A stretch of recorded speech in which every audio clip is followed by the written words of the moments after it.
Nagsimula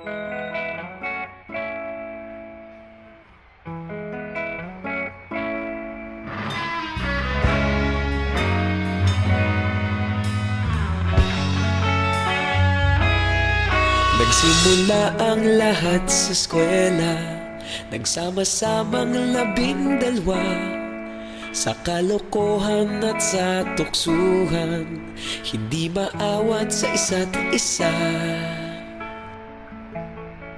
Madalas ang standby sa cafeteria, isang barkada na kay saya. Laging may hawak-hawak na gitara, konting udyok lamang kakanta na.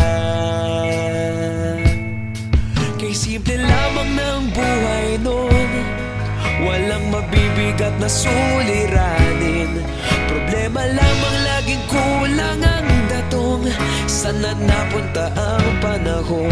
Sana nga ba? Sana nga ba? Sana napunta ang panahon? Sana nga ba? Sana nga ba? Sana napunta ang panahon? Sa unang ligaw kayo'y magkasama, magkasabwat sa pambobola. Walang sikreto kayong tinatago, okay sarap ng samahang barkada.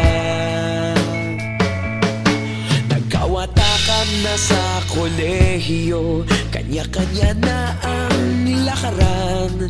Kahit minsan na lang kung magkita, pagkakaibigay hindi nawala. At kung saan na napadpad ang ilan, sa dating eskwela meron din naiwan. Meron pa ng mga ilang nawala na lang, nakakamiss ang dating samahan. Sana nga ba? Sana nga ba? Sana nga bang barkada ngayon? Sana nga ba? Sana nga ba? Sana nga bang barkada ngayon?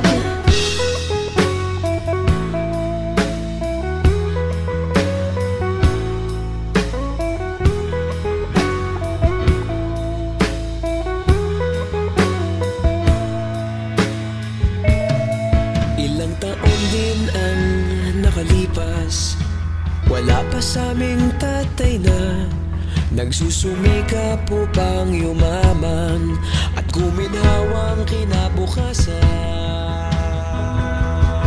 Paminsan-minsan kami nagkikita, mga naiwan at natira. At gaya nung araw namin sa eskwela, pag magkasama'y nagwawala. Napakahirap malimutan ang saya ng aming samahan. Kahit lumipas ng ilang taon, magkabarkada pa rin ngayon. Magkaibigan, magkaibigan, magkaibigan pa rin ngayon. Magkaibigan, magkaibigan, magkabarkada pa rin ngayon. Magkaibigan, magkaibigan, magkaibigan pa rin ngayon. Magkaibigan, magkaibigan, magkabarkada pa rin ngayon. Magkaibigan, magkaibigan, magkaibigan pa rin ngayon. Magkaibigan, magkaibigan, magkabarkada